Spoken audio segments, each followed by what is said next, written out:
Yeah. You just tuned in No. to Up for Discussion.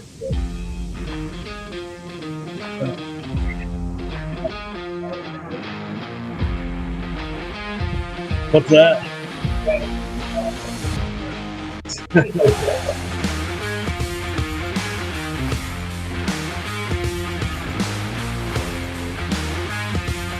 Check, make sure it's on.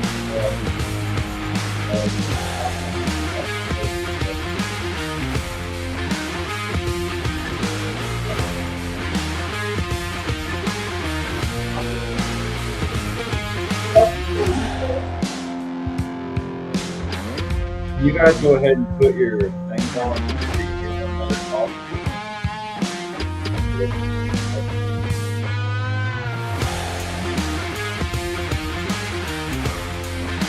Oh. For some reason, that's not coming through.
All right, we are live here at Ultra Products, up for discussion. This evening, we're pretty excited about it. We've got a couple guys that I think are bringing a level of knowledge that I think a lot of people will be interested in. We've got Kevin Boyer from Elite Land Consulting, and we've got Josh Klingle. Josh has a large tract of land that he takes care of and manages, and I'm excited to have them in here to discuss that.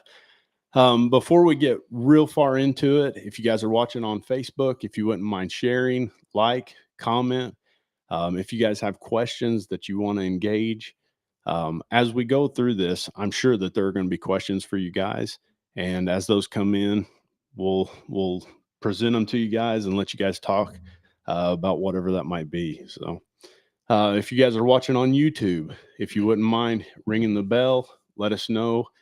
Subscribe to the channel. We've got several that are just starting to really start to subscribe. That's the word. Really starting to subscribe. I got your back. And I appreciate that. What are friends for? Yeah. So if you guys wouldn't mind, ring the bell. Let us know that you're watching. So, all right, we're going to get started. Again, we've got Kevin Boyer from Elite Land Consulting and Josh Klingle. And we appreciate you guys coming in tonight. Sure thing. Yeah. Right on. So we're, I'd say I always do this, but maybe before you get going, you'll have people that have no idea even what the first tidbit of land consulting would be. So maybe somehow we can explain that before we ask too many questions and dive off into it. I guess in a nutshell, what's land consulting? Land consulting or whitetail consulting is we're just looking about how we're going to set up a property and what can we do to make it better. And when we do that, I'm always looking about what can we do different on a property, on one property versus the neighbor's property to drag the deer in or draw them in or keep them on a property. So for me, the consulting work I do is basically trying to set up a property, everything from the foundation being the soil, the nutrients in the soil, the plants, the plant nutrients, water holes, entrance and exit routes. It's a whole thing of putting the property together as if it was mine. I was going to hunt it and I wanted to put every piece of the puzzle to make it perfect. And then you go back and you say, here's where we're going to start doing these first because they'll have the biggest impact to the next. We've got questions. We'll get to them. But so that is just, yours is totally centered around hunting. You don't do anything abstract from that as far as, well, I don't know what else for like FSA office or anything. I've got one landowner. I've got a few landowners that they give me written consent to go to the ASCS office to put them in the best CRP programs. So a CP2 or CP4 that has more native grasses. And then some of these offices are really good to work with. So I'm telling them what I'm trying to do. This client has hired me. We want to make more bedding. Can I switch out Indian grass for maybe 2 varieties of switchgrass that I know that stands better, makes better cover, and they've been good to work with. So then we do that. And we put that blend together, and we work with the government agencies. So there's sometimes where I'm actually on the phone more with an NRSCS office working with an individual on his behalf to put together a better CRP plan than something that's going to be not near as good as cover for what we're looking for. That's fascinating because just this past year, I put mine into some sort of CRP plan, and I tried to do it where it was all tall grasses. And I'm looking back and I'm like, that's not bedding like I wanted it to be. Yeah. So, and I'm hoping this year it will come up better, but right now, I don't know. I just feel like it's not as tall as I wanted it to be. Sounds like to me you should have called Elite Land Consulting. Yeah, that's right. No, but so I guess when I say that, you don't have people, if anybody listening, just no one calls and be like, I want my land to be like this, and they're not thinking hunting. They're just most of the time it's geared towards, it could be anywhere from, like, I've done a lot of research over my years with a lot of different stuff. My dad was quail chapter president. Yeah, that's where I was going to go, because he did all that stuff. I would think some of those tall grasses and things like that would be excellent for rabbit, quail. What else is there? All things that are greatly diminished from what they were in your dad's time. And a lot of people will say, oh, you can't get pheasants or birds and stuff back. Well, if you do enough habitat and you do enough habitat work and put your food, water, and cover in relationships to where they can survive. Because the big thing today for like birds or rabbits is hawks and owls, bobcats, Yeah. coyotes, things like Right. that. Yeah. So you have to set it up an area where they can always get away from predators, but yet they got food, water, and cover close Yeah. by in several little small strips. Because they're going to get picked off if they have Yeah. to cross open territory to get to food or water. But I've See, worked, I've never dreamed, even thought that way, but yeah. I've worked with a guy in Kentucky where he was actually buying quail and turning them loose every year, Right. like 800 to 1,000 quail, just to have something to hunt on his farm. And Mhm. his farm was too wide open. So once we done some little strips, and we done what I called soften edges. So we didn't go with the tall grasses. We went with some shorter ones and some taller ones, and then strips of clover, and then strips of food, and then a water hole, and done those. And then I got him to quit burning all the brush and build brush piles Yeah. and leave that stuff. And then eventually he got to where his quail, there was a few of them made it every year, and Yep. they actually did okay there to reproduce on their own. So Yeah. he's got his own quail population there Hmm. now. Okay. That's fascinating. Just walked past in case you guys apparently there's some sort of technical difficulty, but he'll get it figured out. But you think if a person had 100 acres, you could be like, I could get you back to where you could feel comfortable going and killing a few rabbits every year. Yeah. No kidding. Yeah. And here's something. Because now it's like, I don't even feel right if that's what I started. That was my passion when I was a Yeah. kid, was rabbit hunting. Of course, they were everywhere, just what's that, 30 years ago. Yeah. But now it's like when I see one, I'm like, run, Yeah. go deep, hide, I was like a pilgrim in an unholy land. There he goes, I got But- trail cam pictures where it won't be deer, but maybe 3 rabbits in front of a trail camera No on a kidding. clover strip. But there's a lot of little things you can do to really help them. Is there an amount? I said 100 acres. Is there like, man, if you got 100 acres in 8 or 9 years, I could have you where you could be comfortable going out 2 or 3 times a year and killing your limit of rabbits? No, I don't think it has to be near that big. Really? I think even 10 acres, you could hold a lot of rabbits on. No kidding. And it's something simple, just like this. I used to keep my farms really clean, the fence rows, Mhm. mow them, spray them, all that. Now, if I have a short piece of maybe 4-inch tile or 6-inch tile, I'll set that and edge that fence row there. Yeah. And I'll bush hog, and I'll stay 12 inches back on each side of the fence, leave a little bit of brush there. Right. And just little things like that, or a brush pile here and there. When I cut down a tree, leave those limbs, stagger them, put them down the edge of the fence row. It leaves cover for rabbits and stuff. And Mhm. if you can grow rabbits, everything else is going to do good too. Yeah. Yeah. Because I would think maybe not in today's time, but man, that speaks to me. Because every once in a while, I was like, I get a hankering to go back to that 12-year-old boy and go rabbit hunting. But I was like, if I kill 2 out of a 40-acre patch, I feel like I've killed a gop, because you can walk, and see 100 deer and 1 rabbit. But so you're saying we could bring them back? Yeah. Habitat. Let's bring them back, people. Let's, It's really fascinating. I didn't expect this to go that direction, because most people that call you are pertaining to deer, correct? Yeah. Whitetail Yeah. hunting mostly. Yeah. Yep.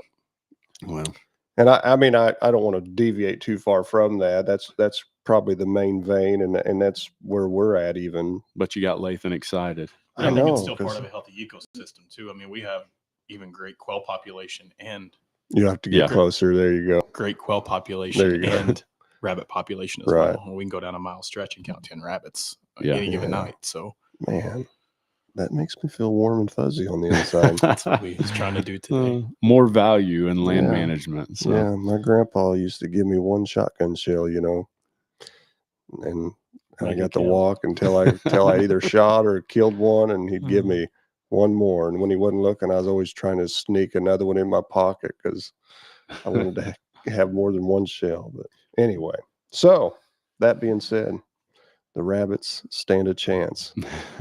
Do you want to dive into any of your questions here? All right. So I guess the first question would be, just tell us about Elite Land Consulting, what you do, what your background is, and what that looks like, I guess, for someone who would contact you.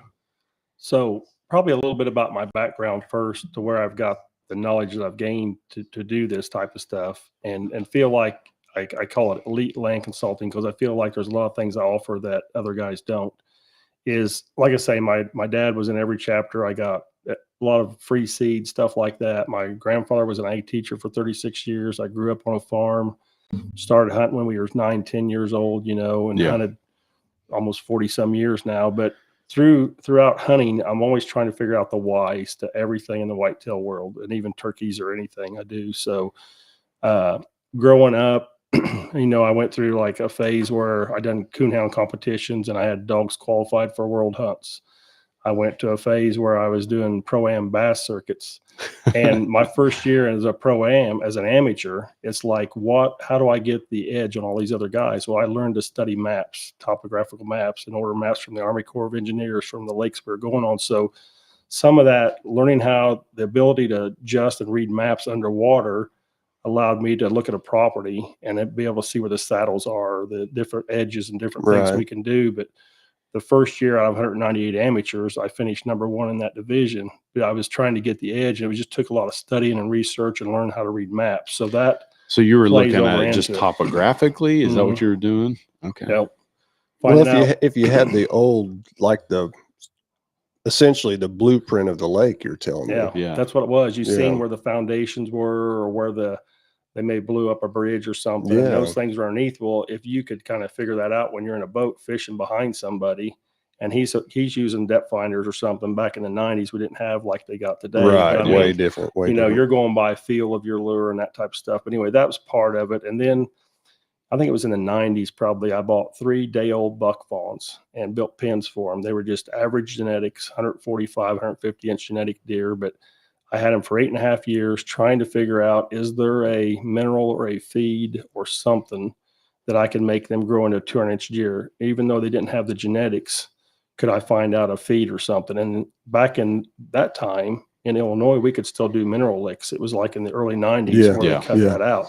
So what the deer would show me in the pen, I would take that and try to put it in the wild. And if like a mineral block I would buy or something in the store that they wouldn't eat, I'd put it in the wild and see if they would eat it. Because if my deer in the pen wouldn't, and the same way with my little test plots off the edge of a garden or off the edge of a little field, I would pick a 5-gallon bucket of one type of clover and put in their pen. Did they eat it over what they already had and stuff? So just like a lot of trying to figure out what they would eat and wouldn't eat. So you were different times of using them year. as, I mean, somewhat of as a Yeah. litmus test or whatever they call it. Yeah, you're like a real world scientist. Yeah. The thing I found, Because it mirrors, I mean, they're pinned, but Yeah. obviously it would mirror, I mean, it would mirror what the wild duck or the wild deer are going to do as well. some of the things I really learned from them was like when to drive around the summertime in glass fields, because I would try to go every evening. Well, then I found out on the hottest days, on the fields that have the shadows on those sides, the temperature drops the quickest there, like 10 degrees on an 80-degree day with humidity high. Yeah. Well, my bucks in the pen, when I'd get them home and they're all laying down, I'm like, I'm not going to drive around. Oh, they're up. Now it's time. Get in the car and take off, or the truck and take off and go glass. So I was trying to figure out when's the timing according to when they got up and started moving around. But the thing that really learned from them was in the summertime, 3 bucks would eat 3/4 of a 5-gallon bucket in the morning and 3/4 in the evening in the summertime when they're growing antlers. Right. In the wintertime, they wouldn't eat 3/4 of a 5-gallon bucket in 2 days. Huh. No I mean, kidding. just their metabolism slows down, their intake Well, are we slows down. wrong when we say that you've heard all your life that when it's freezing cold that they've got to eat more? Mm-mm. No, I mean, they're wore way down, but even my bucks, they didn't go in the shed in the wintertime. They wanted the sheets of plywood along the fence and some straw flakes to stay out of the wind, Up against, yeah. because a deer's hair on its body in the summertime when it's orange is just a hair like ours. Yeah. In Yeah, the I've noticed summertime when it's brown, it's like a hollow tube. Hollow tube, right. And that's what gives them insulation. So they're well insulated. They've just been run down. And in the wintertime, it's just they're eating enough just to get by. They're not trying to build up anything. They're just trying to survive and get by. So they just eat and stay close to those food sources. Man, I got to call a move lot back of and people forth. that I've lied to over the years. I've told a lot of Wendy's on accident. Are we though. talking about deer or Yeah. something else? Well, I'm talking about deer because it seems like, just Yeah. as a hunter, it's like when we get a week and a half of brutal cold and you get into maybe 2 weeks after 4 or 5 days of, when I say cold, I'm not talking, 30s in the nights. I'm talking when it dips down Yeah. late season. It seems like after that, your 5, 6 days into that, all of a sudden deer start showing up to fields 40 minutes before they was back here, you know. But for 2 or 3 days before that, they may not have been eating as much. So That- when we I see them guess. pile into a food source, and then it's like, how long are they really there, and how much do they consume in a matter of, 20, 30 minutes or an hour? Yeah. What do they consume in that time? I think Doug's watching, and I've heard Doug say, because he raises deer, Yeah. I've heard him say, he's watched them. Is like in the middle of the day when they're all up doing something, he's like, man, I think he's told me this. Now I feel like I could be lying. I just found out, but I'm almost sure, and he could comment if he's watching, that he's seen them up in the middle of the day in his pen going, and he goes and hunts and sees deer on their feet as well. Yeah.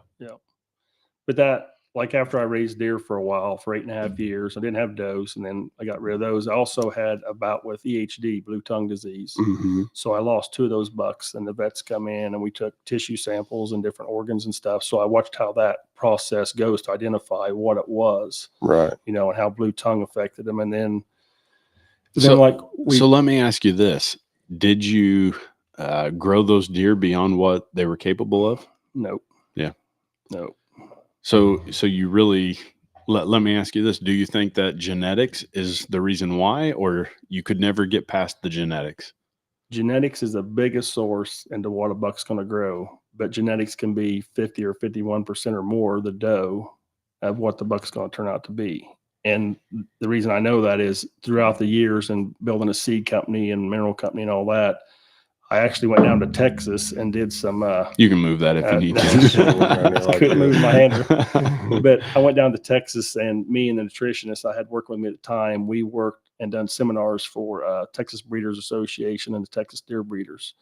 And being down there and seeing how those guys can have a 1.5-year-old buck be 300 inches of antlers, it's stacking genetics Yeah. to where they produce that. Now they got to have a solid 16% protein or a good food source. But they've got deer down there now that are 2 years old growing 400 inches of antlers, and deer that are 5 years old that are growing 600 and 700 inches of antlers. That's nuts. I mean, it's just unreal stacking genetics, what it does. But yeah.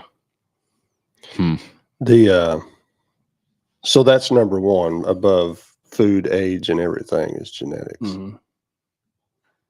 All But right. of course, all those things do Yeah, play a if- part as well. I mean, they got to get old enough, and Yeah. and they got to eat, you know, Right. so, and eat the right stuff. But So tell us what your relationship with Josh is in regards to how that works and what you do for him. Yeah. So on this property, I've helped manage it for 5 years now, going on 6. And Josh come on board a couple years ago Yeah. or so. 2 years next month. Yeah. Yeah.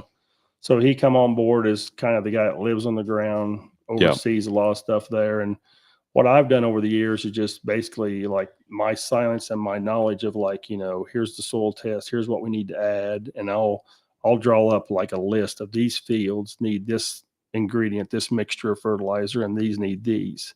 And then I'll send them to him. And I basically just kind of give him some oversight on a few things like the fertilizer, or like when we're getting ready to plant, he gets the equipment and everything ready. And then I come down. We So plant from it. year to year, do those fields change? Like, a farmer, a lot of times will do corn one year, beans the next. Do you Yeah. do that with what you're planting as well? Yeah, we do on some.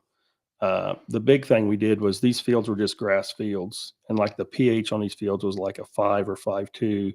Phosphorus was like single digits, like 8 or 9, and potash was like maybe 70s or 80s.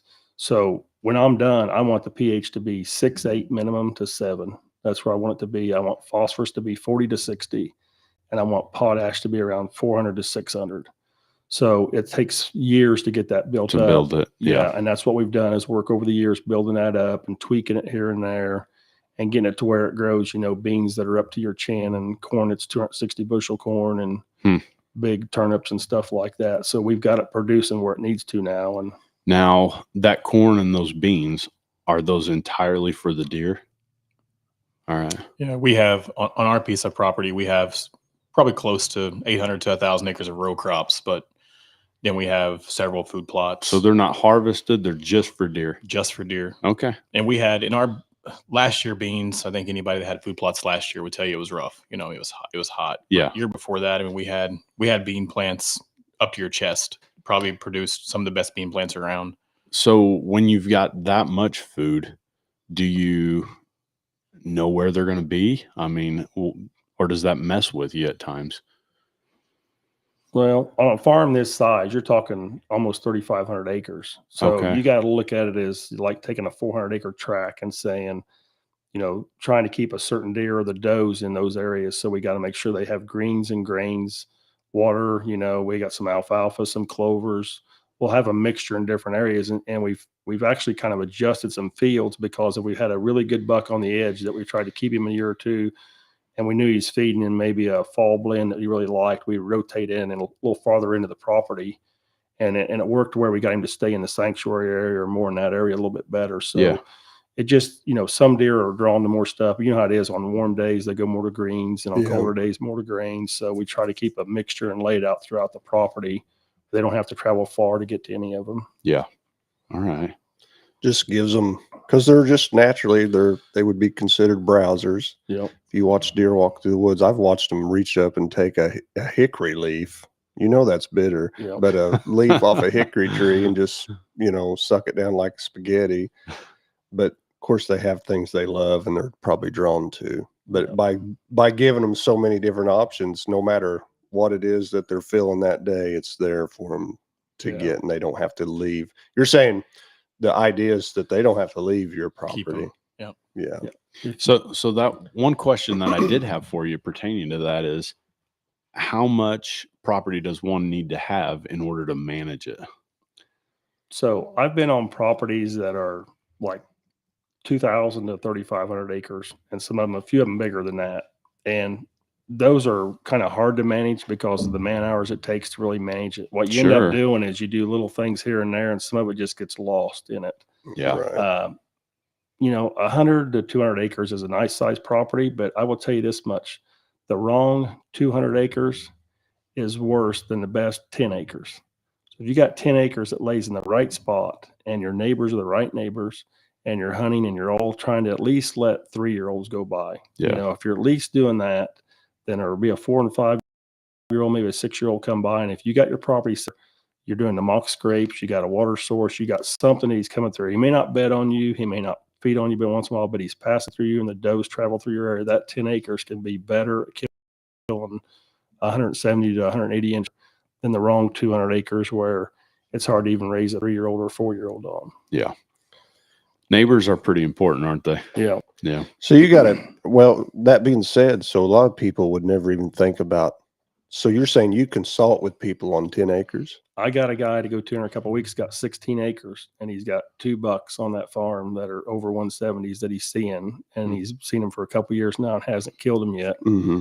And he's just waiting until the sheds drop. As soon as the sheds drop, we're going to go in and try to help locate the stand sites, and I'll show him some things we do with some mock scrapes. And it's not just a mock scrape. It's when the buck comes into that, if we're in that stand and the wind's right that day, we want that buck broadside or quartering away. So it's positioning the scrape to make the deer stand where you want him to stand. So we'll try to set that up for him and maybe do a little water hole. So you go pretty in depth then with it. Oh yeah. Yeah. Because I'd say there's lots of people that have 10 or 20 or 40, lots of that out there. Absolutely. That probably don't even, they're like, because I mean, I'll eat crow. I've been the type, it's like if you got 40 acres, and my mindset was you can't hardly manage the deer on 40 acres to let them grow. And I guess that goes with what you're saying with neighbors. Yeah. If everybody around there is going to shoot them, what are you going to do about it? You know, but I guess you can make that property more enticing to be their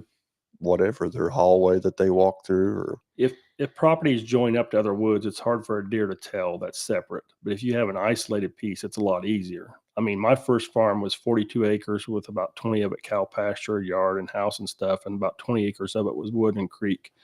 And over the years of hunting that property and stuff, I found out there was actually 2 stand sites and a couple different wind directions. And when the conditions are right, go hunt that. But if not, don't go hunt that property. Find another place to go hunt or stay at home, because I sold that property a few years ago, 20 years ago, to another guy, and he for 9 years in a row killed a buck 150 or better out of one of them 2 stands. Wow. And it's, you know, he's got one really good buck he killed off of, but there was a 230 inch triple drop time buck that come on that property once in a while That's a small piece. He wasn't staying there. He just come in with other bucks during the Mhm. summertime, velvet time, but he relocated during hunting season.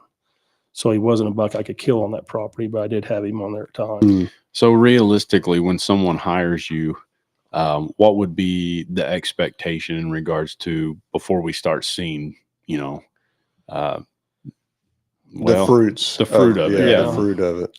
For some guys, it's right away. It just depends on how much work needs to be done and if they follow it to a T. I mean, my biggest, the thing that makes me the happiest is when I hear somebody that the next year, you know, they've tried to kill a buck and they didn't get him killed, or they've tried to shoot a certain buck and a certain size and couldn't get him killed. And then they implement a plan to the T, and the next year they see results. I Yeah. mean, but like say this, building the soil up takes a few years. Sometimes the habitat takes a few years to get it up to where we need, but a lot of it's entrance and exit routes. That's my number one thing on consulting a farm, is if I can get you into a location, and by doing that, is like, as I'm walking and looking for a tree, there's a lot of trees that look good, but there's no way to get in and out of it without you busting deer every night, and hunting right on the horse is a good way to do that. So if we can find a tree, that little creek, that little ditch line to get in, you plant some switchgrass, miscanthus grass, hang some screening, something where you can get up your tree, you put your climbing stick on the back side. Yeah. If you're right or left-handed, on which side your tree stands located, on those things where you can slip in and slip out. I don't is think a key. lot of guys give that a lot of thought. It's really important to make sure you build barriers where you can. Yeah. So, yeah.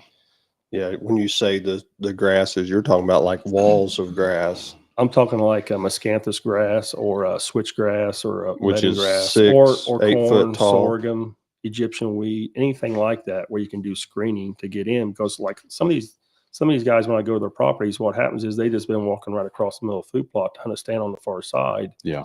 But I'm like, as they're walking in, I try to tell them, think about this. If that deer's on this property and the wind's blowing right for you to walk across that food plot, then he's laying on that edge facing you with the wind coming over his back, and he may be in there 40 yards or so and just kind of be looking, and you don't see him get up and leave the property, but he's already patterned you. Yeah. So when that happens, it's like, it's hard to get that to change, but once you change it, you start seeing a lot more deer, you start seeing better deer, and it just works out better that way. Yeah, I've always tried to keep in my mind that there are deer here when I'm not here, Mm-hmm. you know, and I've always said, if I can walk to my stand and I get in my stand, you know, and then an hour later, a doe takes or a deer takes a route that I never, because it happens sometimes, and they cross your track, and an hour later you can tell they picked you up. You know, maybe they didn't freak out, but they put their nose down there, like you can tell by their body language. I smell where he walked through here. I was like, so how many times is those deer after you leave? I think sometimes our mindset is, well, once I'm gone, the switch is off and they don't know I'm there. But he came through an hour and a half or two after you left, smelled your tree. Yeah. And he knows, well, this is where he hunts. You know, I mean, they probably don't think exactly, but they lock in their mind that there's pressure here. That Danger mindset for most of us is nothing blue. So nothing blue, I got in and out. Nothing blue, nothing ran Yeah. off. The thing of it is with deer, is like when you're walking on grass, your boot is actually pressing that grass and breaking the blades open where there's some moisture comes out. So picture that as if you go drive by and somebody's cutting a hayfield or somebody's mowing a yard. You can smell that green grass. Right. Somebody's working soil, you know, you can smell it. Right. We can smell that, but for a deer, even our footprint on soil breaks open fresh area where they got that. So now they're attracted to that area, and then they pick up any human scent, or they go every footprint to your tree. So hours after you're gone, they're still being hunted. They're still hunting us to figure out what we're doing while we're trying to hunt them. If you think of it that way, so that's why entrance and exit routes are crucial, because even after we're not there, they're still tracking you. Yeah, there's people.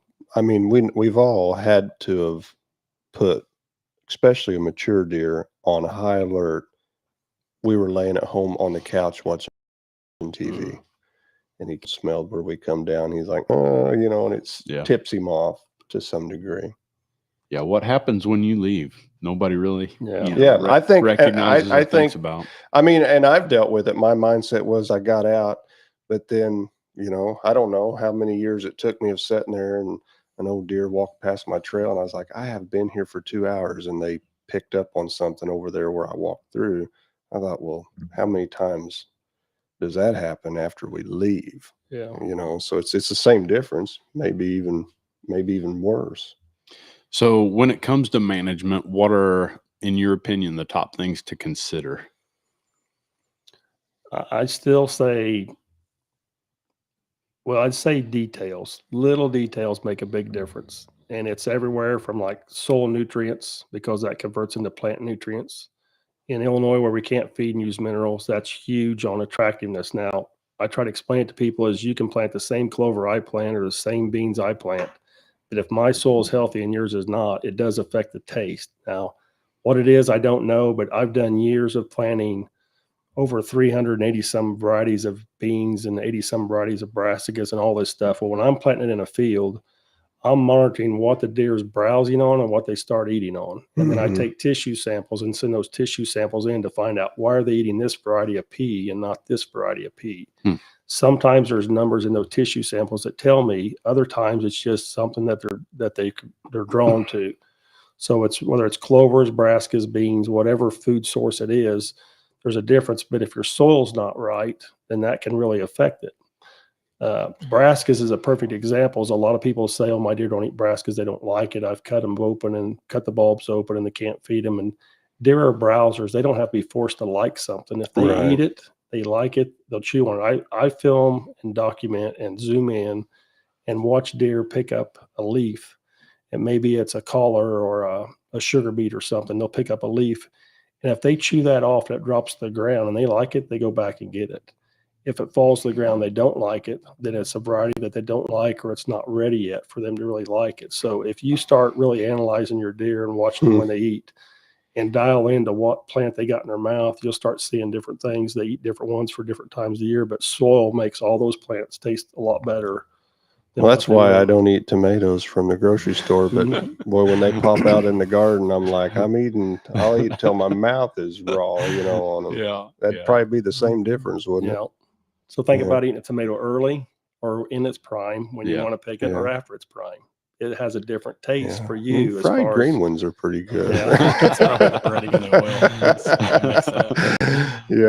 I sure wouldn't want to eat a green tomato not fried. And even when they're red, they're not, you know, they hit that place where almost right before they're rotten, where they're the best, you know, soft. And so if I called you and said, all right, I'd like to have you come to my ground, what are some questions that you're going to ask me? So we discuss your property and what your goals are and some things about it first. And then I have it's a submission form they fill out. And it basically goes over questions like how many people is going to be hunting the property, where the property's located, whether you're right-handed or left-handed, to setting up stand sites and stuff, how many cameras you run, what your goals are, what you know about your neighbor's property, what seasons you hunt, all this stuff. Like, because I would tell you about me, I want to plant clover, but I want to make sure it's clover that's good for bees, because there's a lot of clovers that are not useful for bees. So there's one that's a prime one for bees, and bee growers know this. And if I give you a list of I'm going to list some of the clovers and you tell me which ones sound like it would be the best. So we're going to say, wait a minute, we're taking a test. We're going to say wheel clover, resolute clover, crusade clover, regular red clover, ladino clover, alsike clover, or yellow sweet blossom clover. Well, the yellow sweet blossom. Now, when you say that word, yellow sweet blossom clover, that just has too many words. It sounds really nice, really tasty. That clover, when planted in several strips, deer will not eat it very well. But it's good for hunting bees, and it's good for bees, and it's good for sod growth. So it helps promote more sod. Now, all those are legumes, and all of them produce nitrogen in the soil. But there's a lot of other ones that deer will prefer when you plant them in strips. But yellow sweet blossom clover, and it's used in some seed blends and stuff, but it's really not very attractive for deer, but it's good for sod, and honeybees really like it. That's interesting. What do you have? I've got some red clover And what's some crimson, I guess. what's not good? Because I see them all over, like the little white flower ladina type. Yeah. So there's different. I mean, I would assume bees like that There, because I there's see so 'em many on 'em. varieties of clover. It's insane. I mean, you'll see bees in all of them because when they're pollinating and when the flowers and stuff are going on the clovers, that's what they're going after. Right. You know, but there's just different varieties that are more frost tolerant, different ones that protein sources are different. So if one of them protein band starts and goes up and at 19 days it starts to mature and go down, then you mix another one in there that comes up and it's protein band. So when I'm looking about proteins or clovers or these tissue samples, I'm looking at relative feed value numbers. I want the proteins to stay up as high as they can for as long a period before they drop off. And like a fourth cut in alfalfa hay would be like a 220 relative feed value numbers, which would be really good.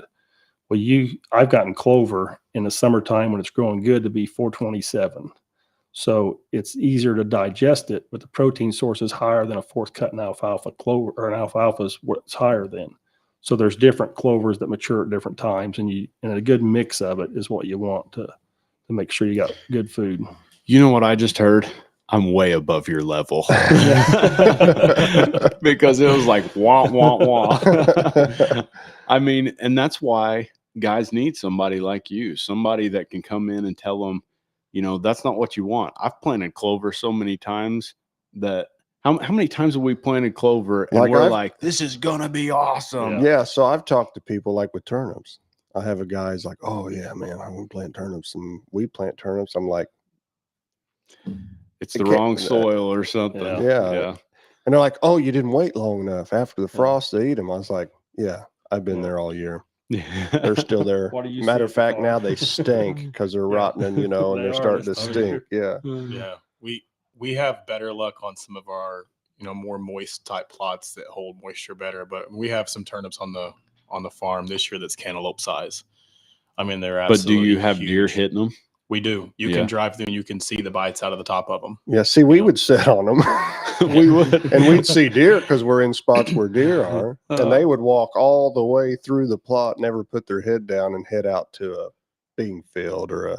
What we found turnips are great for is when you're walking in, you pick a one, few and you eat them in the stand and eat them. stand. And stinking out about January, they start stinking. Yeah. But I guess if you've got the right ground and you know you fed it right. So I guess answer that why are our deer, which we haven't planted for years, but because we quit. Why did we sit there and they didn't eat our turnips? Answer that. So there's four main things in brassicas, which are turnip family. It's the soil nutrients in the soil. So nitrates, if the nitrates are high in the soil, it can be high in the bulbs. And if it's high in the bulbs, a lot of times you don't see immediate. The thing between, you know, they're sweet tasting or they're bitter tasting. I've seen a thing where Dr. Hopper says that's not really what it is. And I don't know that that's what it is because I don't know what the deer's taste buds are, but I do know. I know what a deer tastes like. Yeah.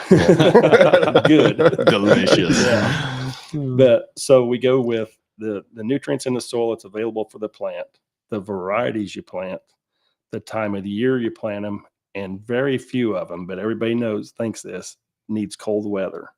I've got guys in Texas that have planted brassicas and they do good down there in Texas. And I had no idea. But the varieties is a big thing. I've been told that by everybody. It's like, they ain't eating my turnips. Like, oh, wait till it frosts. I was like, well, it frosted today. So next week or two, maybe. Nah, I still ain't eating my turnips. So the best thing we've ever had, personally, I think corn piles. No, I'm just kidding. That is 100% a joke coming from up for discussion. But totally a joke. Is clover. Yeah. And I think we actually bought Whitetail Institute clover. I don't even know if that's still a company, but is it? Yep. I think we actually we had good luck. I mean, in times past our turnips probably just came from FS or something to that nature. And then one year we spent, and it proves itself, I guess, because we spent some extra time. We worked the ground better and fertilized and put in actual, you know. We didn't know what we were doing. Just go get some 12. Yeah, but it was like a ladina. It's like a ladina type clover. It had a white flower, if I remember. But that year it was imperial. Yeah. Imperial. That year we had to meter the dose of hunting that spot because we were filming, and everybody was like, anybody sitting on that tonight, because he's like, well, we've sat there 4 or 5 times, maybe we should Give let a it break. ease. But everybody that hunted with us, and us including, you had to tell yourself not, because every time you went there, man, the deer flogged to it. Well, think about a hunting season and what happens the first third of the season. Everybody's talking about, well, they're in the cornfield, or they're on acorns, or they're on clover, they're on Right. alfalfa. So it's food source. It's Yeah. food source the first third of season. Mm-hmm. And then we get into that rut stage where it's anything goes and crazy for 30 days. And what happens after that? It's back to food season. Back to food. Yeah. So the biggest part of me setting up a property and building it up is the soil, the plants, the tissue samples, and all that, setting up a good food source program, because 3/4 of our hunting season is built around food. And then sometime we go in some depth on water sources and testing water and the nutrients in water and stuff. But water holes, I've done a lot of testing on it, and I'm finding there's something with that as far as what may attract them to one water source or another. But anything we can do on a property to keep them there. We can't do anything during the rut, but we can kill a buck coming from somewhere else, or ours may run somewhere. Right. So let's talk about how large those food plots need to be, because some guys, well, on my property, I've got a food plot that this year is going to be around 6 acres. That's probably too much, but it depends on the amount of deer you got in that area. Because if you got 6 acres and you planted in beans and you got 30 deer feeding in there, you're going to have a hard time getting a bean crop at all to get through the summertime. So it depends on your numbers or your cover in that area. I've seen a lot of guys where they'll say, I'm thinking about clearing out a bunch of my woods. I'm like, it's harder to put that woods back than it is to do a food plot or do something else. Let's wait till we look at it and see what we need. But a food plot size can be anywhere from them little, and I'm going to say an 1/8 acre or smaller in the right area with a little clover. Because if you got a buck bedding area not far by, and their transition as they come out, they have a good core rub area where they're rubbing, and that little bitty 1/4 acre or 1/8 of an acre or less of a clover. And usually we stay with clovers because it's easy to get planted and maintain it for a long period of time. They come there and eat and browse in there just for a little bit before they go out, and you put some scrapes in that area, you'll have some does there. Sometimes those little areas are what they call honey holes or kill sites. But we can do those with brassicas and stuff. But I mean, on the farm that me and Josh are on down there, we've got 17 acre is the biggest plot probably. It's our biggest, so which we put large ones, we put 2 fingers and switched this last year. So I think it's 10 acres of actually food now, but we had a 17 acre field was our biggest. What do you think our average is down there? I would say our average is probably 6 acres, maybe. Yeah. But That's probably a good average. are you basing like, I need that 17 acres of whatever that is because of the population of animals there?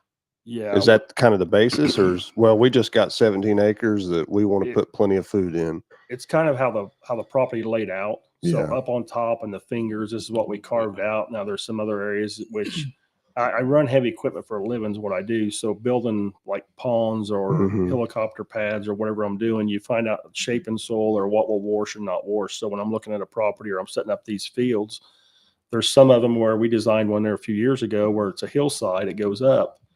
And back behind it's a good woods that the deer are going to bed in, and we're going to hinge cut it some, make it a little bit better. But I just envision this big clover hillside with all these trees, pin oak trees with big branches for the bucks to scrape under, coming down and then coming to a food source. So as always filming, since 1990, running a camera, I'm thinking there's place to get 2 camera angles. There's a couple good stand sites here. You can come in, you can get set up. The deer still on the hill. They'll feed out this away. They'll come through the clover, make their scrapes, and they come out to a food source. And there's more big ag fields later.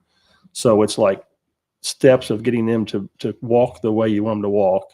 And then what we'll do this here in another 2 or 3 weeks, we'll go in there and hinge cut some trees to kind of make them come out where we want them to come out. So we get a good view of them coming off that hillside coming out. So it's just laying out all these little details that matter. So on a 40 acre, let's say, just because that's what everything's broke up around here. Yeah. If a guy's got a 40, how much of that should be bedding? If we say true bedding, it has to be thick enough cover they can't see out, and there's not scent blowing to them. So true bedding needs to be 10 or 15 acres. And the Okay. right hillside, the right location, 10 or 15 is enough, you know? So it really needs to be at least 25% of the property that Yeah. you got. And when I'm saying bedding, I'm talking about something that's really thick. And I'm not big on hinge cutting. I'm more about let's look at logs and selectively logging a little bit or treetops or something like that first. But if we need to hinge cut a bunch of little saplings and stuff, we'll do that to make it really thick. But you got to think about a deer's eyesight's about 40 inches off the ground, you know, and if they're in there and they can't see out, they feel safe if they're bedded. That's what's got to be a sanctuary area, but yet you can't hunt it to where your wind ever blows into that area. Right. So in doing that, and then you got to know about your neighbors. So if your neighbor's hunting the edges and you're putting it on the edge of your property, then it's hard to have a true sanctuary area in that. So a sanctuary area and a bedding area, do you define them as the same thing? Yes, because if you have a sanctuary area, you're going to have bedding. It can be open woods and it'll be bedding because once they feel safe and not pressured in an area, you see them, you know, they'll bed out in open fields and on ditches and Sure. stuff where they're not bumped there. And this Right. time of the year, they're close to food. That's a bedding area that's not normally there, but it's because they feel safe. So sanctuary areas that are set up, you know, most of the time they're thick or they got cover by them, but even in an open ridge, the right ridge or the right saddle that's open, those deer will still bed in those areas because it's a sanctuary for them. Now when I think of a sanctuary in my head, what I'm thinking is a place that you don't ever touch. Mhm. So you don't view it necessarily that way. Yeah, I mean, we don't go into the sanctuary areas unless we're building one or we're going into shed hunt or we're going in to recover an animal. Okay. I mean, so that's the only so time we it's- go into okay. it. So he is basically the Yes. same what you're Yeah. saying. all right. So It's you like- don't ever go into it's bedding like- areas then. It's All off right. limits to hunt that. But we have lots of bedding too that's just right off of main trails. Even though we're not always in there, we have them close. I mean, you can drive and you can just see where they've laid, you know, or you're driving through even at night, you'll see them jump up. But Yeah. it's not something we're typically just always in. So 3,500 acres roughly. You've got around 800 acres of bedding. That's probably pretty close. I actually did some mapping on it the other day, and it's actually pretty close. I mean, Yeah. we may even get a little further than that. Now, some of that still does have roads cutting through it, but that's actually undisturbed timber or areas where they're at that's not food plots or production fields. Yeah.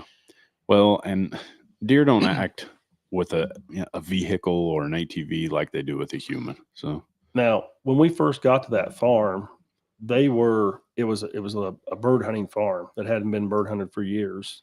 Huh. So when we drove back on them trails, you would actually see deer 3 hillsides and a wall of white tails going away. I mean, they were just running forever. And now with hinge cutting, and that's what he said about having somebody on the property and driving the trails and checking cameras and all that. It's like now you They're drive more by comfortable. and you'll see them walk off the plot, you know, Yeah. maybe trot back in the woods, but they're not like they were before where you could watch them run for 300 yards and still Well, going. I guess as they've developed, they know I can go 50 yards and I'm Yeah. back in a place that I haven't been bothered. Or yeah. so you never go into those during season and hunt a, you know, I mean, I guess I'd say you have to know the property, I guess, how to get around them. Because when you're talking about 3,500 acres or better, you've got to come into that property from all different directions, don't you? Probably. Yeah, At I different won't s- times, different winds and all that stuff. Yeah, You I know, won't do you say have a never. rule like we're not walking within 100 yards of that bedding area? We're not walking within 100. We don't go deep in them. We may hunt the edges. The edges of Okay. them. I mean, So you'll we have a approach 'em couple with the spots wind that are right, of timber course. spots that are kind of in sanctuary. What I would call sanctuary, up on some of our northern sides of the property, and there's 2 spots I would call that we actually have sets that's within timber that would be considered that's probably sanctuary area, but it's not something we just hunt all the time. It's more Right. strategically planned when we're going to go in there. Yeah. So how do you address this? This is one of my biggest dilemmas as a whitetail hunter. I know he's at bed over here. Like I can almost, because I'm abstract from something because I run no cameras and don't want to. Yeah. I was telling him that You earlier. save a lot of money, don't Well, you? I like the whole part of not knowing and hunting. I don't know. It's hard to explain. Maybe I'm ignorant. I don't know. No, I thought about it at times. 'Cause But so one of my biggest dilemmas is I have a real good idea that right over here he's bedded in there somewhere, and it may be 20 acres or whatever, and you want to hunt it, but you have to hunt it with the wind right Mhm. But I mean, I've never documented it, but I've done enough watching. So if I hunt a bedding area and if I can hunt it or set back off of it, if the wind's blowing into it, I see him come out of there all the time. I Yeah. mean, he knows he's going to walk with the wind in his nose. Not that he never comes with the wind in his back. So he comes out. I was like, well, there he is. There he is. Yeah, I see him. And then I hunt it the next evening. Like When the we have wind's one right. place in particular that I'm thinking of. We could set off to the side of it. So we never messed with the deer. Wind come out of the south, man. 20 headed come out of there, 2 or 3 nice ones. Wind come out of the north. When you could actually go out there and set, well, they didn't come out because the wind's in their rear end, and I think they're more apprehensive to come out to that field because they can't smell. So what do you do? Well, there's 2 things on setting up on situations like that is, I mean, I know some things I do, but go ahead. I want to listen to what you say, So and then I'll see if I'm even close to right. if you know where he's at and where he's coming, the wind almost has to be right for him to pick you off before you can shoot him. So he's got to almost have Yes. everything right for him, and you Yeah. got to almost be at a point where you cross paths where it's wrong for you. When I was a You're kid, pushing the wind. when I was a kid, I heard a saying, and I don't know which hunter it was that I was following and watching. It was one of the guys, back in the day. It'd either be a Raglan or a Fitzgerald. Wenzel's. Yeah, Winslow, the Winslow brothers. I Yeah. still watch them guys some, but they would, and maybe it was one of them. I don't remember which one, but they said you can't hunt. You got to hunt the wind that's best for him. Mhm. I was like, I'm a 12-year-old kid. I was like, I have no idea what that even means. My uncle always just beat it in my head. Got to hunt you got to have the wind in your face, So that being said, like I'll hunt a bedding area. And if I can get, just for example, like if I can say a southwest wind is so close and I try to get to this far side of that bedding area, knowing he's going to be coming with the wind in his nose, but he probably is not going to get me until I'm going to get a shot. Yeah. Unless he does the strange path that he never takes, which they do sometimes. You're like, well, that blew up like a bomb. So I'll hunt a bedding area with if people saw me heading to it and they're thinking he's going to it with the wrong wind, but they don't know exactly where I'm setting. Yeah. They don't know I what mean, he knows. Yeah. I mean, obviously I know enough now after 30 years, I'm not going to walk down the line with the wind blowing into the bedding area to get to the other side of it, Yeah. but There's sometimes I map out on most properties that I'll say this is a morning set with frost on the morning, warming There up you to go. 45 degrees with thermals rising. Yeah. And when it is, and my brother and a good friend of mine this last year, we had 2 stands set up for them in the same morning within an hour of each other. They both killed the buck. But it was one of those frosty mornings, thermals rising. The wind was blowing where that buck should have picked him off. But if you ever do them wind or them feather things, sure. those are very few mornings. But I'm like, when those, and you've got stands set up, the buck is doing what he's doing because he knows he's safe. Yeah. And then you're there. So those are the 2 reasons or 2 ways to kind of set up in those areas. Other than that, you got to think of a wind as when you go and you say southwest. But if you really get to watching those winds, if they're not strong, they really may go a lot of different directions. So, Yeah, that's why I'm not as crazy about puffers as I am milk seed weed or, seed. And you put it out there and you watch sometimes you go out there and then turn and head out through there. And I'm like, you're trying to make a decision. If it's going to stay that way, I'm upside down. But I don't know. I guess maybe a lot of people don't know and that's another thing that was put in me from who I done most of my hunt with, my uncle. We'd get up in the morning and he'd be like, man, hard frost. He said, there ain't going to be a deer be able to smell us till 10:30 this morning. We just go wherever. And most of the time you'd have deer downwind of you and they never, when that frost starts warm, and everything's going up. And he always based it on cigarette though. He's like, yep, it's all going up. He has since quit smoking. I'm proud of him. If he listens to this, I doubt he will, but if he listens to this. But some of that, what you talked about, like the Wenzels and some of them, like when I've done seminars at the ATA show in different places, and a lot of times when I'm at those situations, there's a lot of times we're going out to eat of an evening or something. So like the Wenzels Yeah, Roger so now I'm Ragland. I mean, a jealous. lot of those guys, I spent time with them and talk, or we go back to the hotel room, and that's, I've got to pick a lot of top-notch brains Yeah. in the industry by there and the deer farmers and different people. So I've been fortunate enough to meet a lot of the people and maybe share a little bit of knowledge, but get on knowledge and Right. listen a lot when they're Yeah. talking. So I've always heard when you're around people like that, listen. Roger is fascinating. Mhm. I mean, and the stories that guy has are Yeah. just Who's that? amazing. Roger Ragland. Yeah. So, I mean, I watched that guy so much when I was a kid. I'd make my mom rent the same video over and over and over, well, hey, and maybe not, I don't know, I don't want to say anything, but man, when he shoot them big deer off the ground, I was like, that's what I'm going to do, and that's pretty much what you've done. So. Yeah, I've done it. Hale and Knight's another couple of guys. That Hale Harold, he's funny. Yeah. He's funny. Yeah. I got some stories I could tell you about him. Harold, Knight and Hale. Knight and Hale. Yeah. The easy grunter, that was my favorite grunt forever. And I wish if I could find one now, I'd cabbage onto it, but you can't really find them. I'm assuming, do they still make calls or? I don't know. I haven't. I'd like to come up with one of those A-ways. A-ways. I was watching a video yesterday, the big Mitch Rompala deal. Mhm. And now there's Mitch Rompala fan clubs and Yep, I've seen Facebook that. pages and The believers. the believers. They're all fighting to make Mitch Rompala The fight for Mitch. Yeah, to make that buck legit. And I'm not here to say whether it is or if it isn't. I could really care less to some degree. But he was with the A-Way guy.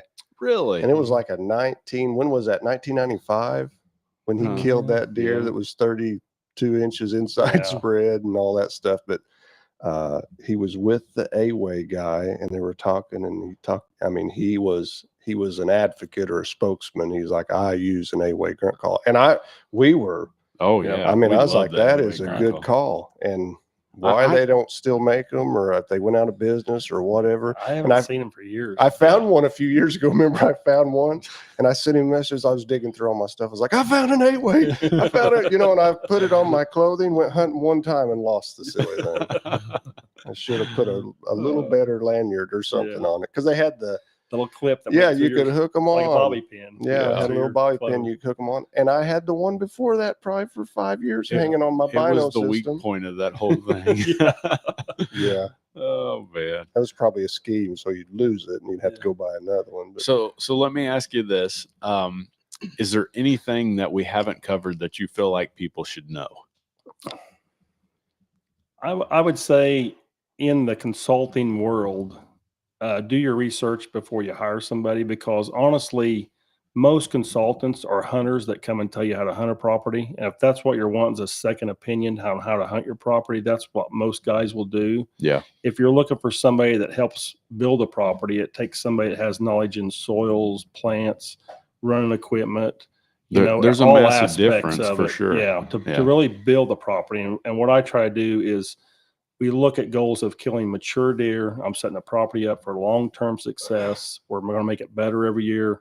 And most of the people I work with is not just like, I come to your property, I hand you a packet, you hand me a check, and we're done for the day. Most of it's like, okay, in 2 years, we got to do another soil test. So you can do them, send me the results. Let's make sure we get you where you need to be. That's why I try to take 15 to 20 or 25 guys a year, because a lot of these guys that are saying they do 50 to 80 guys, there's no way you can put all the details in there you need to really build a better property. You can do it if you're just saying hunt these areas. Yeah. And that's where to hunt. But that's where I do a little different. I do take just a certain amount of clients. Do you do anything subscription based where, guys pay so much a month? And no, I've thought about that, because I've got guys that like 14 years ago I did consulting for them, and now it's like we're best friends and we talk and we look at trail cam pictures to see if that's the deer he's going to go after and stuff like that. But I enjoy seeing their success over the years. That right now, that's enough for me. I don't need a subscription or a more pay for it. And he told me the other day, he goes, I feel like I'm calling you, asking you all the time questions. I feel like, he goes, go ahead and send me a bill for consulting. I'm like, no, I said, we're good, buddy. So yeah. But so we have to pay to be friends with you. No, I'm just I know what you're saying. It's expensive too. Yeah. So what's your day? I mean, what's what's your day look like? Because you're actually like boots on the ground, staying on the property, taking care of that. The plan.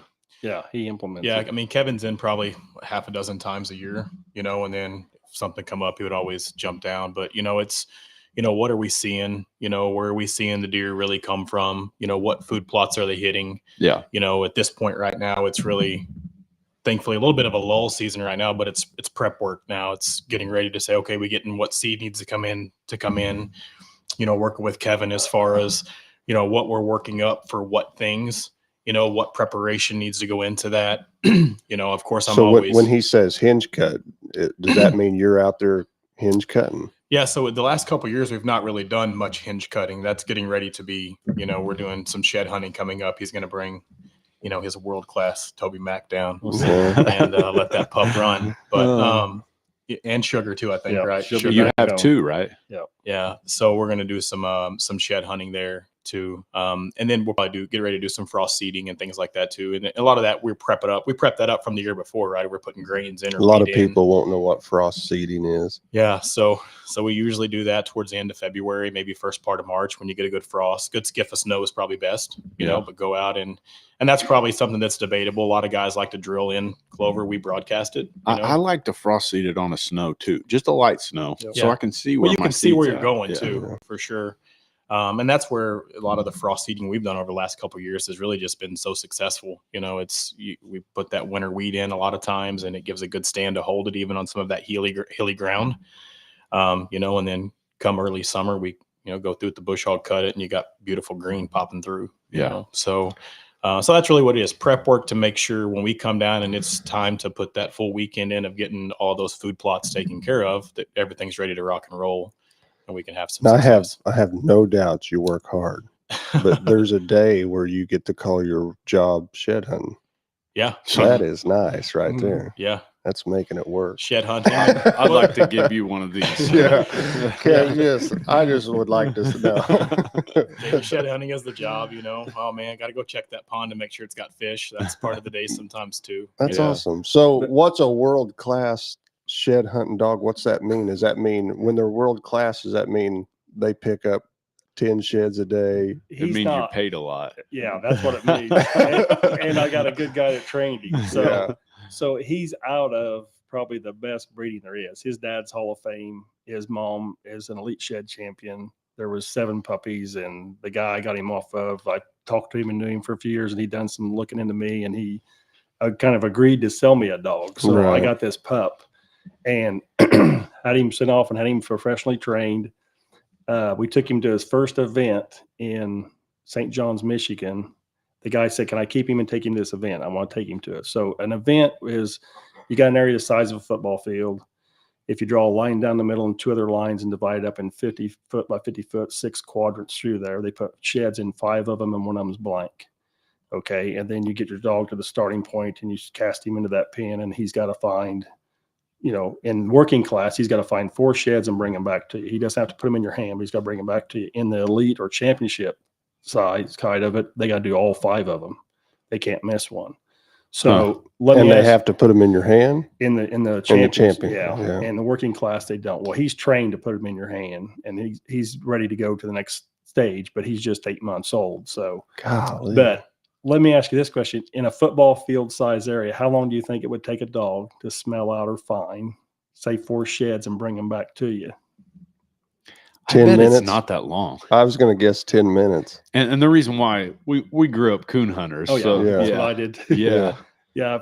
I watched the GPS the other night when I was with Dad, and that one fella had his dog, tricked out with. It's like, man, these got technology on them.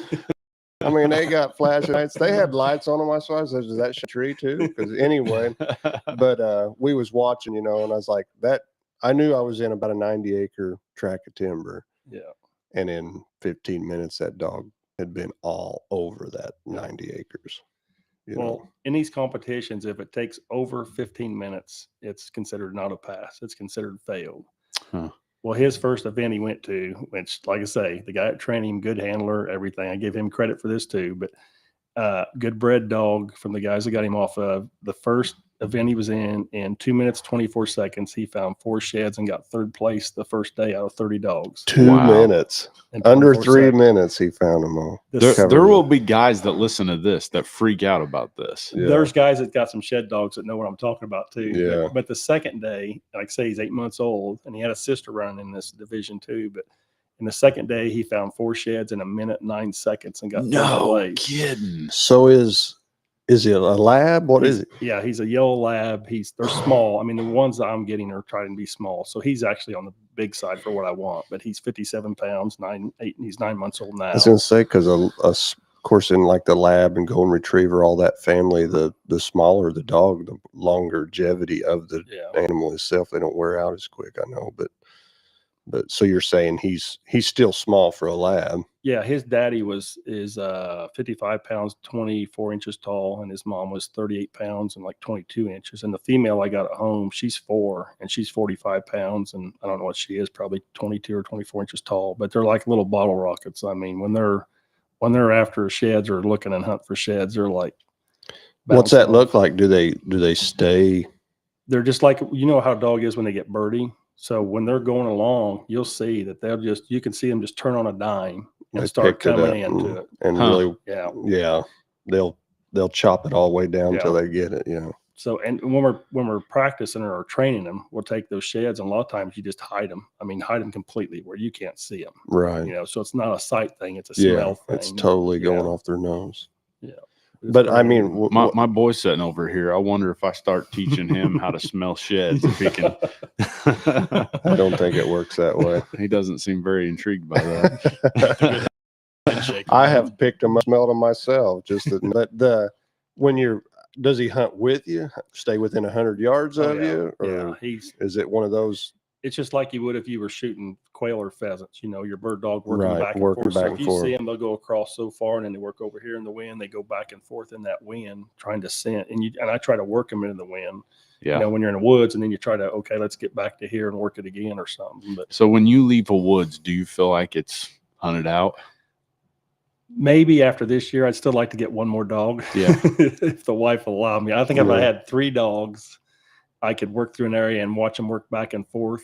Now my female, she's 4, so I've had her for a few years now. But when she's working back and forth and across in front of me, I mean, I'm looking kind of off in the distance, trying to find something somewhere else, because I know if she comes across the one, she's going to bring it to me. So another question, is this going to be a service that you offer? Probably not, because like competitions with them, like the month of March, I got most of that blocked out because I got an event in Canton they're both going to, and then the national. Oh, so you run them? You run them Yeah. yourself? Yeah, in I will be. competitions? That's yeah. my plans. Gotcha. But the national Elite Shed, UKC Elite Shed Championship trials is in Altamont, Illinois, March 22nd, 23rd, and 24th.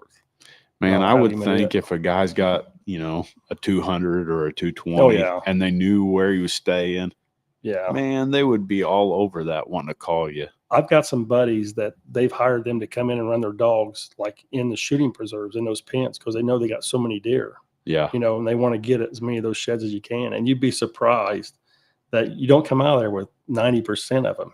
There's just some of them that they just don't find or where they at. Or I've seen places where I've seen one where there was probably a 80-inch, probably about a 40-inch side of an 8-pointer that's up in a tree on a limb, or maybe a squirrel or something took it up that tree and I had Yeah. it on a limb up over 10 feet high in a tree. So it's like, we're not going to find them all, but with good dogs, you'll find a good percentage of them. Yeah. That's awesome. That would be fun. That would be fun. I think it'd be real awesome if it's just, they're like a walker hound that you just stop and just sit on the road and they just start breaking. Well, let's take all the work out of it. No, I I'll would give want you to a walk. That's what I was wondering. I assumed like labs and those would hunt close to you. You need to trade in your German My German Shepherds for Shepherds. some. I've got Dog. a German Shepherd that is the bone skull carryingest thing. It can be trained Do yours? Will they pick up a deadhead? if they Or can handle it. If Oh, they yeah. can try If it, they can like pick it up. if it's broke Yeah. loose, they would try to bring yeah. it to you. Yeah, Okay. they'll be there with it, trying to get it to you. Yeah. Yeah, they're not. Do you going- run a bunch of stuff on them, like trackers and beepers? I got my one collar, which has got the GPS tracker and electric, for if they get out of control or something. But Right. and that, like I say, most of the time, like this young pup, we haven't brought him into 20 deer jumping up he does and stuff, but he's been pretty well trained in certain areas. So that's kind of because that's going to happen. That's something I didn't think Yeah. about. You're going to walk into a bedding Yeah. area and there's going to be 30 head of deer right in front of But him. yeah, both of them will have GPS trackers on them, because when I look at my phone and we go through an area, if I see an area they didn't go or I Yeah. didn't go, I can go back and hit that. We find a good shed, I went the other side, I'm going to go back and look and say, okay, there's an area where nothing went through at 50 yards. We need to Right. go through this again. So that's Yeah. kind of what that's for. I could see where that'd help out a ton. Yeah. Man, we turned it into We did, but it's shed been good. hunting. All right. To finish up, Kevin, why don't you just tell people how to get in contact with you and what they need to do if they are interested. The best way to get a hold of you. Okay. And I want to bring this because this is probably the biggest thing I picked out. Even if you got 10 acres. Yeah. That's what Yeah. you said earlier, right? Yeah. So even if you've got 10 acres, I mean, because that was, I was thinking you'd have to have 40 or above Yeah. No, for it even to be a viable thing. there's to always think little about. things you can do to make it better. So. Right.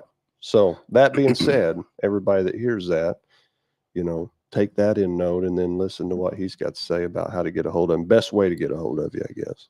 Best way to get a hold of me is probably go to, like, I got a website and you can look more information about me and everything that I do and shows videos and stuff. So I got a YouTube but the www.elitelandconsulting.com is the best way. And then there's a submission form if you want to go through and look at the different packets I offer for a full plan or a half plan and kind of see it's all wrote out to what each of those are.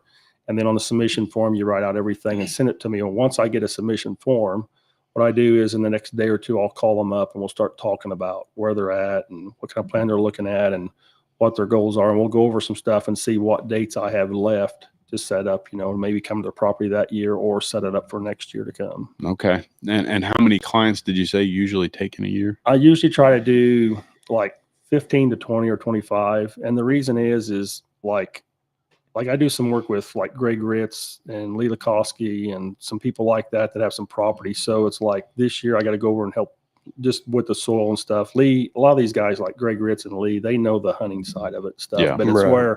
where I helped them or where I met them was issues with something in food plots and stuff. So I'm helping them once I show them the soils and how we get those plants right. That's what I'm kind of doing for them. But this testing I'm doing on water holes is going to be something completely new and different, but it's going to be something that could be just as good a draw as a food source.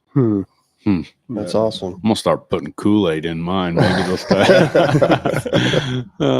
Yeah. So I guess so they get a hold of you through your website Mhm. essentially, and then you reach back out to them Yeah. once right. they've The website's the best way because then that gives me a sheet of their information, Right. what they're looking for, what they got, their Gotcha. acreage, kind of location, things like that. So I'm looking over that, reading it, but then from there I contact them or they can call me if they just want to talk about it. They can get my number off the website or my number is 217-232-0722. They can call me if they want to talk about, what we could do or what their property or what their goals are. All right. pretty enlightening. Yeah, absolutely. Yeah. Is there anything else that you can think of? I don't think. Did you know our paths have crossed before? I did not. Yep. Back in the day, he was with Real World Whitetails, and they were a group that was always up at the Deer and Turkey Classic whenever we would go up and sell DVDs back in the day. So, yeah. A lot of hotels and 3-day Yeah. shows. Oh man, The days of peddling Yeah. DVDs. how many of them did you guys go to? The shows, Oh there yeah, were some years we did 6. yeah. Yeah. That's And then the some of way them it are was back to with back. And So you're you were- oh man.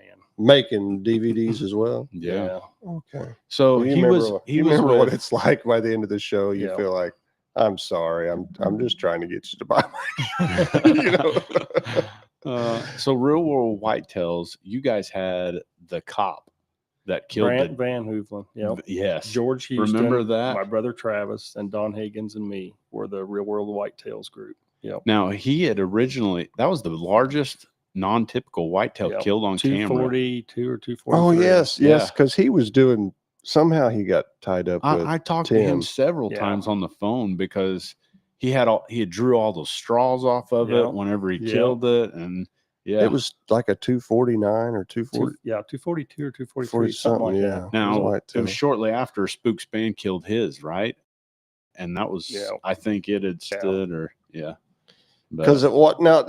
Was it that deer that got him tied up with Tim Wells, or was he tied before that? He had kind of committed the footage to him. So whenever Yeah. he kind of wanted to work with us, we said, well, we can't use that footage, unless you work out something with him. So he went back to Tim and kind of worked something out because Tim had showed it some, yeah, but he wanted I it to think be on that's our where I seen video. it. And we just told him, you guys got to work that out between you guys because we can't take it in and use it on our video. but unless he it's was okay. part of your group though, right? Yes. Yeah. In the Because did beginning, he it was film us five. himself? He was Self-film? self-filmed. Self-filmed it. Yep. Yeah. Took a canoe up the creek, got up Yeah. a tree right there. Good Big for Watched him come him. across the field. We did a Big zip rascal. line one time. We'd Yeah, go we across the zip lined river. across the creek. Yeah.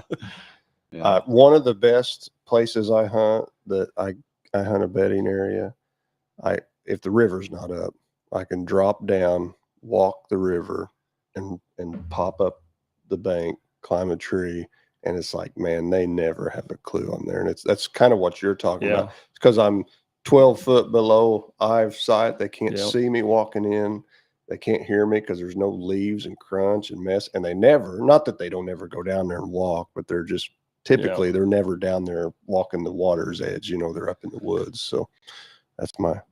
You think about it this way, you could hunt a deer 50 days wrong all season and never kill him, or you could go to the extra effort and hunt him once or twice doing it right and kill him. Yeah. I mean, that's what it boils down to is how much effort do you put into it and what can make it where it gets you in their pass Yeah, cross. I think we had that conversation addressed last that week. we Yeah. addressed that with our wives. We had our wives Yeah. on last week because there was a time we was like, if we're gonna kill one, we beat the time in. Yeah. So we hunted. What'd you say? Almost 90 hunts a year. Yeah. Is we would beat in 80 to 90 hunts a year and generally got one, but it's just because the old saying, if you walk around in the cow pasture long Every enough, squirrel finds a nut. yeah, eventually you'll step in it, and get one. But then, I'd say the last, probably 5 to 6 years, We've maybe wised even up more, and maybe learned. 8 to 9 years. It's like, cut way Yeah. back on trips. I went through a spell where I thought, if you're not out there, you can't kill them. Yeah. And they'd call me to go to work. And I'm like, I ain't working. It's deer season. Yeah. I'm in a stand. So even if I wasn't in a stand, I was behind somebody with a camera. Right. And there was like maybe 5 days that my daughter had maybe a church program or something we had to go to. Other than that, I was in a tree every single day of season. I did that for a Yeah. couple of years. And I'm like, man, I had 3 booners, but I think I pushed them off the property. Right. I think I'd done too much. Probably did. And then you start gearing that and you start looking at it and like, hey, let's hunt smarter. You nearly I pushed hunted your wife harder. off the Do you- property too. Do you think I credit some of that to we wanted so bad to Yeah. make videos Yeah. and because of that also. Yeah. I mean, I hunted hard before that, hunted as many trips. My lands, I stayed on second shift for 7 years Yeah. just so I could hunt every morning.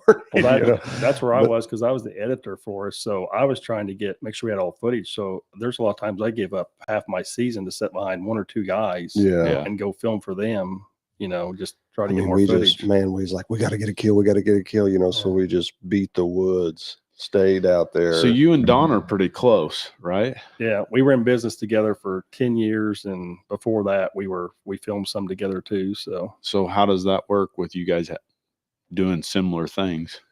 He kind of does his own thing now and I kind of do my own thing. Yeah. Yeah. And someone who's listening might not realize you guys spread out a long ways. Like you just came back from Ohio, correct? Yeah, I was up in Cleveland, Ohio. I met with a client that he actually had a property east of Cleveland, almost to Pennsylvania. Wow. And then I stayed there all night. And then the next day we went towards Columbus and I did one there and I come home.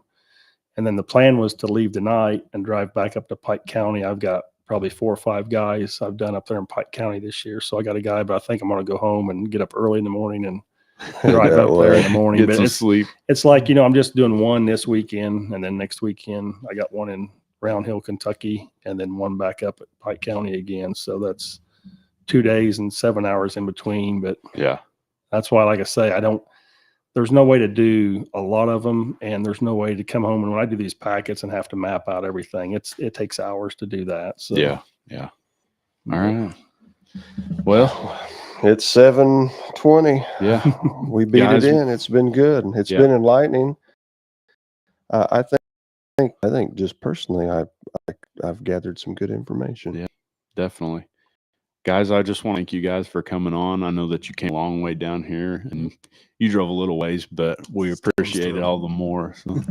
But we just like to thank you guys so much for coming on. Next week, we've got some guys from Wayne City that are coming on, Kenyon Clark and Nate Burgess. Those guys are doing a podcast themselves, Ridge Hunter Outdoors. They've also got a YouTube channel where they're doing a lot of stuff. So we're excited to have them on. Basically, they're young guys that are doing what we used to be doing. So, and it'll be interesting to have them on and hear what they have to say. So, guys, again, we appreciate it. Thank you guys for watching. I know there's been several of you guys tune in. We appreciate it. Again, if you wouldn't mind, like, subscribe, comment, share it if you get the chance, and invite people to the page. We always appreciate it. So, Lathan, you good? I'm out. All right. We appreciate it, guys. Thanks a lot. This has been Up for Discussion.